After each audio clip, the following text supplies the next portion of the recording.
Hello, everyone, and inside tonight's Locked On Canadiens, the Habs split their weekend series, and it is time for 3 Up and 3 Down. You are Locked On Canadiens, your daily podcast on the Montreal Canadiens, part of the Locked On Podcast Network, your team every day.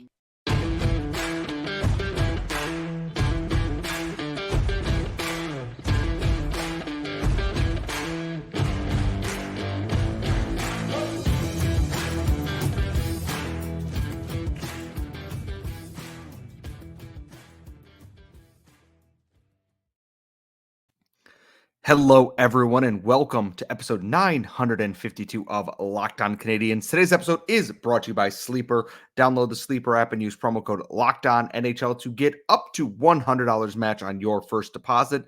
Terms and conditions apply. See Sleeper's terms of use for the details.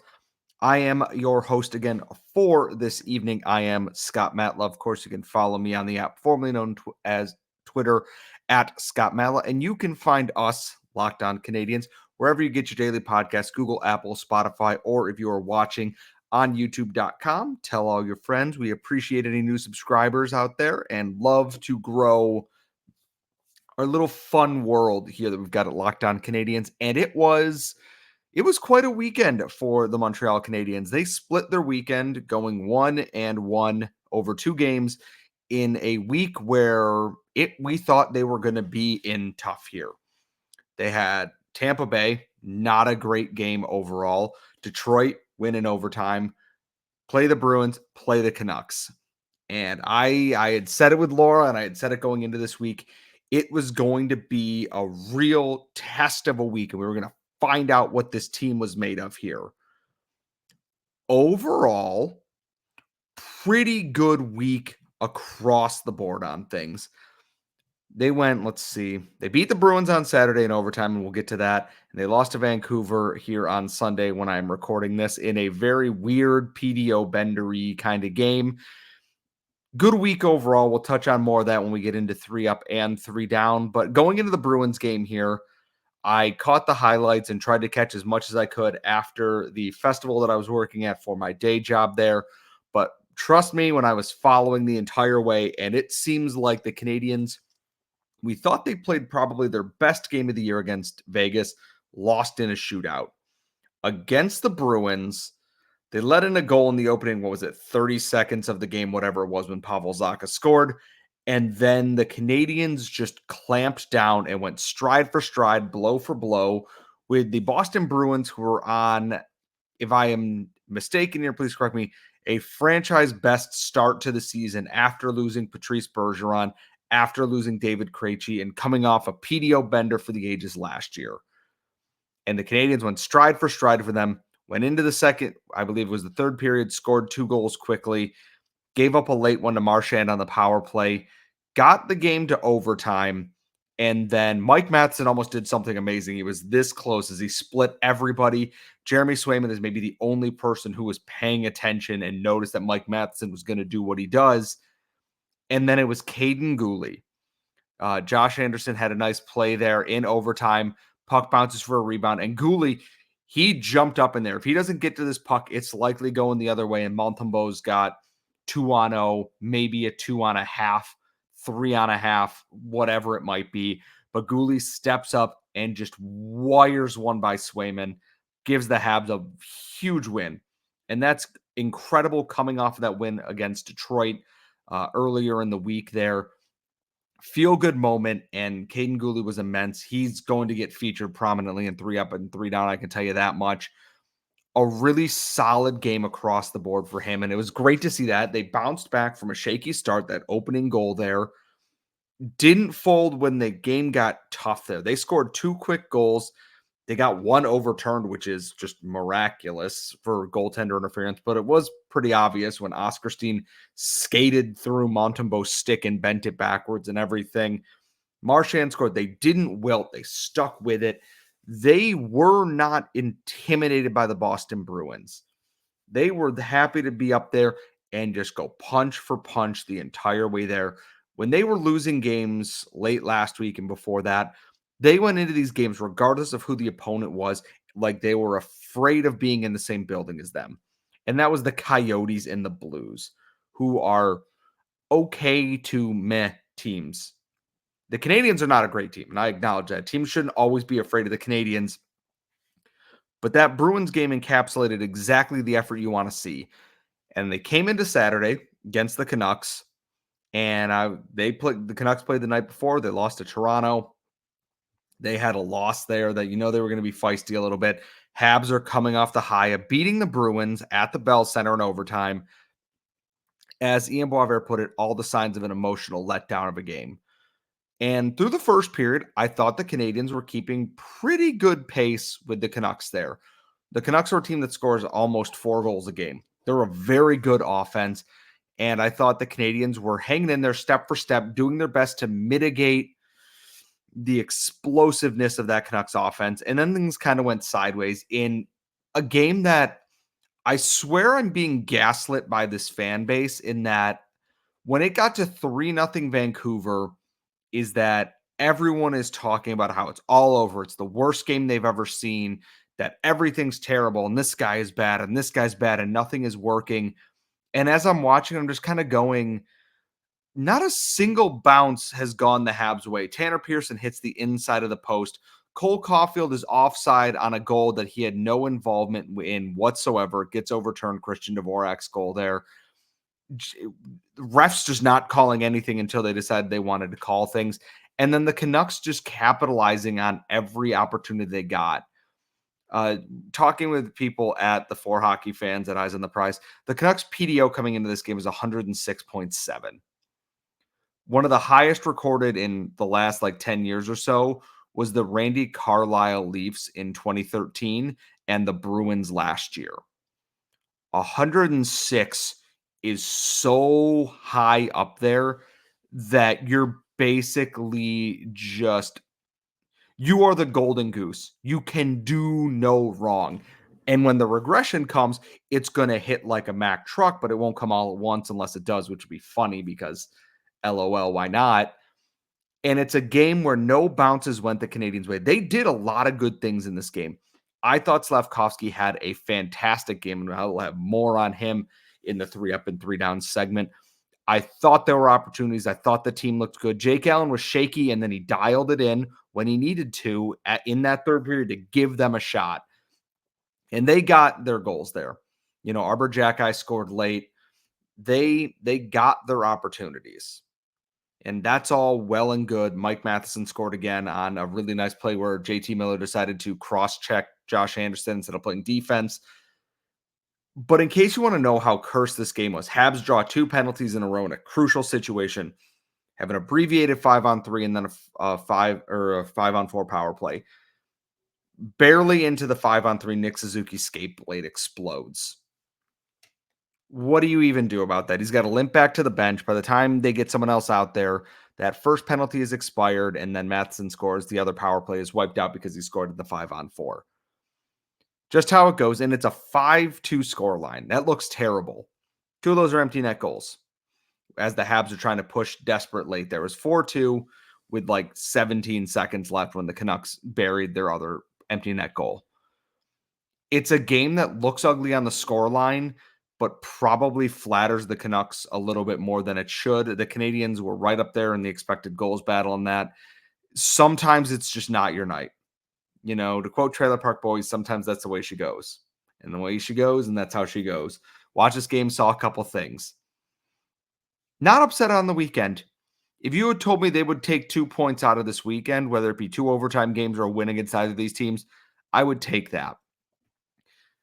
There's a good sign that we expect more from this team because we've seen them play well.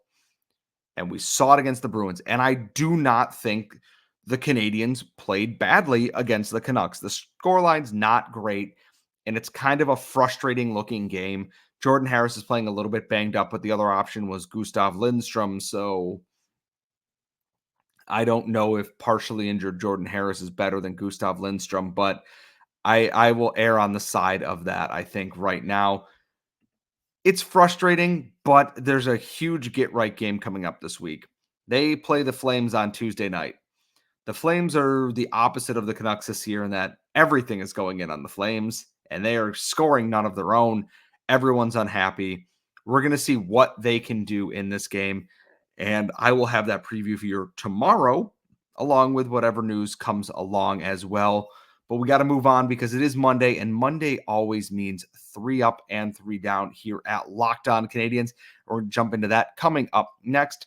But first, today's show is also brought to you by our friends at eBay Motors. Passion, drive, and patience is what brings home the winning trophy and also what keeps your ride or die vehicle alive long term. eBay Motors has everything you need to maintain your vehicle and level it up to peak performance, from superchargers to roof racks, exhaust kits, LED headlights, and more.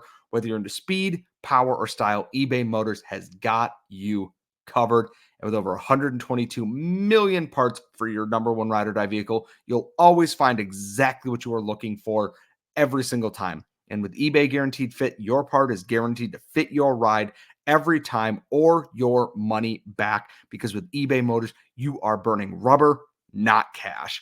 With all the parts you need at the prices you want, it's easy to turn your car into the MVP and bring home that win. So keep your ride or die vehicle alive at ebaymotors.com.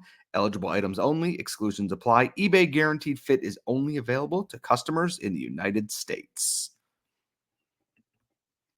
We are back here at Locked On Canadiens. I am your solo host again for this episode. I am, of course, Scott Matla. And if you are new here, hello, welcome. It is not always this insane. This is actually this is very calm. This is very level-headed. We are a little zen after the game today. I haven't yelled at anybody yet. That's in the down section, which actually is where we're starting today. I realized that I've slightly ordered this wrong. So you know what? We are going to do this in the opposite direction today because I typed these show notes wrong on the side of this. And let's just jump right into things. Let's start with the good here. Kaiden Guhle rocks. And I don't think I am underselling that or overselling that in the slightest.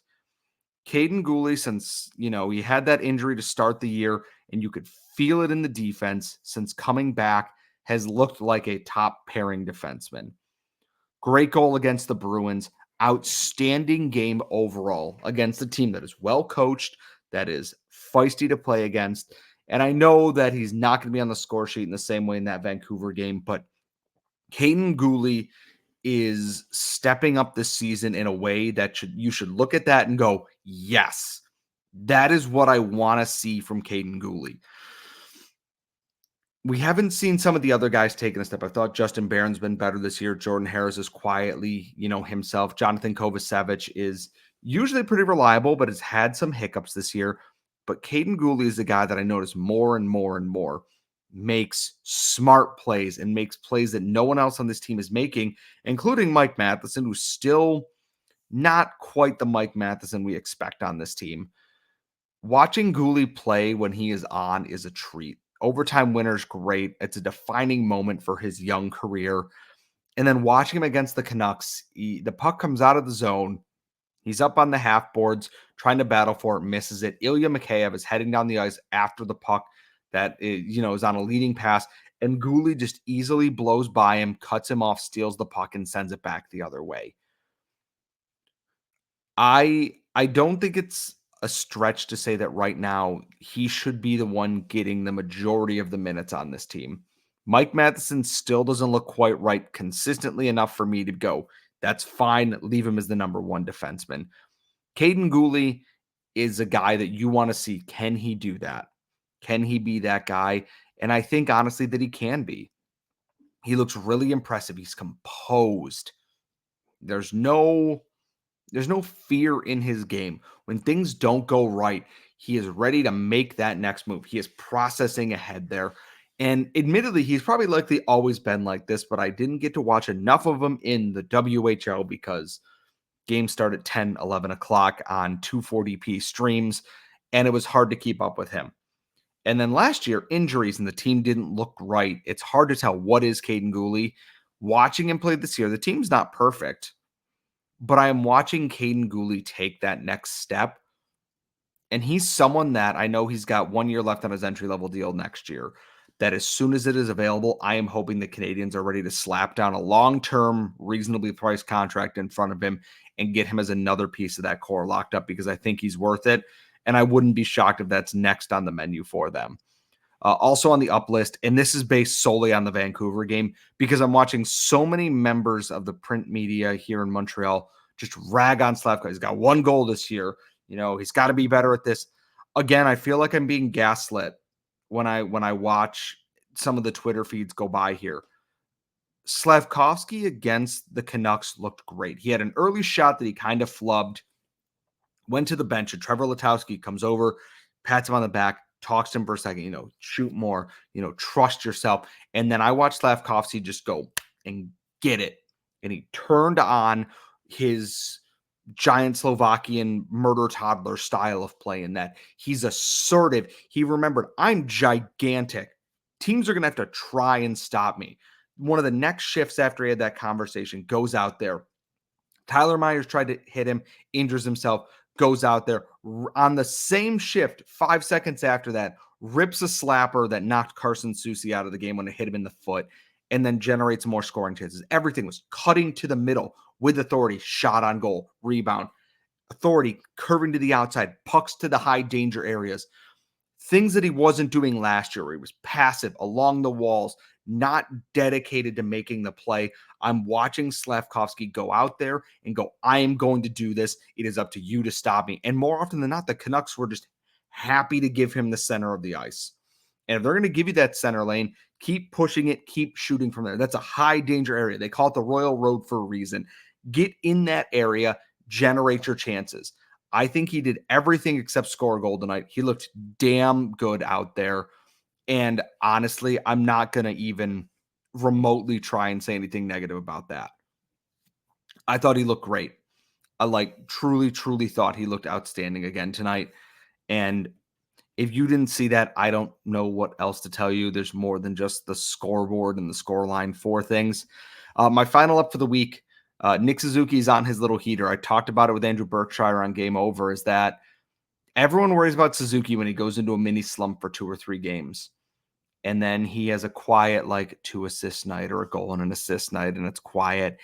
And then this past week, he had goals in 4 straight games coming into the Canucks game, just stepping up and producing when the team needed him most. He did it against Boston. He did it against Detroit.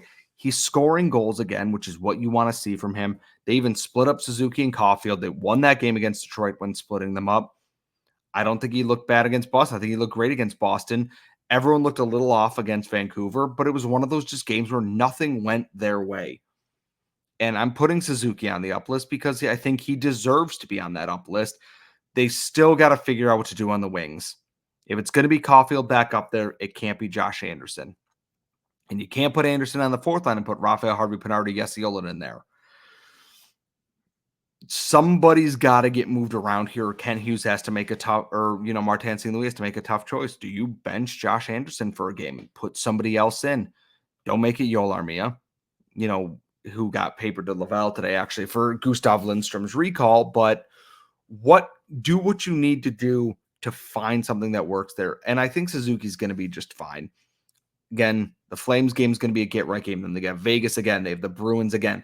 They've got another busy week and another tough schedule coming up, but this is where Nick Suzuki starts to thrive.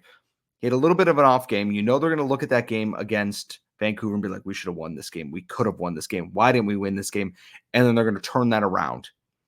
And that's kind of just what I am hoping for, is that we see that Suzuki game because he loves playing Vegas. He loves to show up against Vegas, the team that traded him. It's going to be a late game. No, they're in Montreal. Never mind. It's not going to be a late game, which is great for us. I want to see that. I want to see that killer instinct there, that he's a little bit of a crap head kind of game where he's nudging guys. He's playing with that little extra edge like he has something to prove, because that's when Nick Suzuki is at his best. Who is on your up list for the week? Who's on your 3 ups, I should say? I would have put Rocket players in here. They have another game on Monday at 11:30 a.m. Eastern that I'm going to be covering, so I didn't want to put them in here yet because I want to see what happens in tomorrow's game. But their game today on Sunday when I'm recording this, 6-2 win. Great game for Joshua, Logan Mailloux, Jakob Dobish. Young guys leading the way on that team again. I will have a Rocket update on Monday with my Flames game preview, and that'll all be coming up on Monday's episode. But coming up in our final segment, it is the down of the week. And boy, do I want to know what in the heck the Edmonton Oilers are doing. All that and more coming up next. But first, as I said off the top of the show, today's show is brought to you by the folks at Sleeper. And a new NHL season brings all sorts of possibilities. We're hoping Cole Caufield scores 50 points in Montreal. The Habs might not win the Stanley Cup, but is someone in the division going to do it? Tons of good teams out there, tons of good picks. And if you want to win big on daily fantasy hockey, you got to play on Sleeper right now. It is the number one choice for daily fantasy sports and especially fantasy hockey, because with Sleepers, you can win 100 times your cash in daily fantasy hockey in contests there. All you got to do is pick, some of the studs around the league. Is Ovechkin going to keep his goal scoring home with the suddenly red hot Capitals? Is a new coach going to help Connor McDavid break out of that? Will they record more or less than their sleeper projections for things like goals, assists, saves if you're picking goalies, plus, minus, or more in any given game? And to win 100 times your bet on Sleeper, you need to correctly predict the outcome of 8 player stats. You heard me, Habs fans. You can win 100 times your money playing daily fantasy hockey with Sleeper. So start paying attention and nail your picks so you can start winning big. Use promo code LOCKEDONNHL and you'll get $100 on your first deposit. Terms and conditions apply. That is promo code LOCKEDONNHL. See Sleeper's terms of use for details and locational availability. We are back here at Locked On Canadiens. Again, I am your solo host for the next few days, and then Laura will be back from her travels. Usually we do the ups last to end on a positive note, but it being a little bit later, put the notes in the wrong order here. So you're getting what you're getting here. What are the Oilers doing? I know this is a Montreal Canadiens podcast, but I do not understand what the Edmonton Oilers are doing. They lost to the Sharks, and it was very, very funny on Thursday night. And there was a clip going around Oilers Twitter and NHL Twitter of Jay Woodcroft looking at, I believe, Dave Manson, his assistant coach, going, I think that might have been it, and him going, yep. They were allowed to coach another game where they crushed the Seattle Kraken, and everyone thought, okay, maybe they'll wait and assess. Nope, they fired him Sunday morning. And what they did is they replaced him with Connor McDavid's former junior coach, Chris Knobloch, coming up from the AHL Hartford Wolfpack. And that in and of itself is fine. I don't think Jay Woodcroft was the problem with this team. He was fired as with the highest winning percentage in Oilers coach history. Ahead of Glenn Sather, who coached, those powerhouse teams. And yes, smaller sample size. I do not think Jay Woodcroft was the problem. I think Ken Holland saddling him with a Darnell Nurse contract that's terrible, a very mediocre depth session around there. You have McDavid and you have Draisaitl. Zach Hyman was a good addition. You added Connor Brown, who has not played well. Ryan Nugent-Hopkins, who's regressing off a massive year. Evander Kane, who is a wild card at all times. And then what's beyond that? You can't call up your young guys because you don't have enough cap space to call up Bourgault. You could barely call up Raphael Lavoie or Holloway last year. And then your defense, you have younger guys. You have your Bouchard, who looks good. Brett Kulak always is a consistent guy. Matthias Ekholm's a good ad. But Darnell Nurse is the 7th highest paid either player or defenseman in the league, and it's not ideal because he's not worth that. And then in net, Stuart Skinner, probably not as bad as his numbers indicate. He was very good last year. And then you have Jack Campbell that you signed, 5x5 for some reason? And he's in the AHL getting lit up in his first start. He put up an 800 save percentage. And somehow that's Jay Woodcroft's fault. And I think the ceiling part for me out of all this, where I am the angriest, is that, we didn't consult the players, even though Ken Holland says they talked to the vets. When the owner of the team says we did not consult the players and your GM says they did, one of you is lying and neither of that is great. The Oilers absolutely deserve whatever mess is coming for them. The fact that Ken Holland was allowed to hire a 4th coach in 3 years as GM is a problem. And if you don't see that Ken Holland is part of the problem with this franchise, I hope they don't fire him. I hope they let him handle Connor McDavid or Leon Draisaitl's trade request this offseason when they lose, because it's going to be a disaster. It's already going to be a disaster. You're trading one of the 2 best players on this planet. But boy, oh boy, can I not wait to watch Ken Holland do his worst with that and set Edmonton back another 15 years. It'll be very funny. And I wanted to start with that because one of the Oilers' problems is goaltending. And this past week has not been one to remember for Jake Allen. It's been tough because I don't think he played outright bad against Vancouver, but he wasn't perfect. As someone pointed out to me, I believe it was the Mikheyev goal. Yes, he doesn't have a stick, still went glove side. Kind of a little bit of a backbreaker in there. And then the Tampa Bay game, he got no help defensively in front of him, but you were hoping with him as the veteran that you can stabilize something there a little bit. Let him calm the game down a little bit, and it just did not happen. I don't like putting Jake Allen on my down list just because I like Jake Allen, and I'm hoping that trade value goes up just a teeny bit there. I'd really, really like to see more out of him, especially with now Colorado is out Pavel Francouz for the rest of the year. He's out with a lower body injury. He's going back to Czechia after that. That leaves them Alexander Georgiev, and I'm actually not sure who their backup is at this point, but there are teams now looking for a goalie. Edmonton is looking for a goalie. Colorado is looking for a goalie. You've got teams out west that aren't going to hurt you immediately. Kent Hughes, it is time. We are basically kind of at the Rubicon point here. Will they pull the trigger on trading Allen or Montembeault, who said they are talking about an extension, but they haven't formally launched into things, but they are discussing it. They want to get it done. Or do you trade Kaiden Primo? And my inkling is that they will start Primo against Calgary, see what he can give you. And I'm hoping he gives them a lot.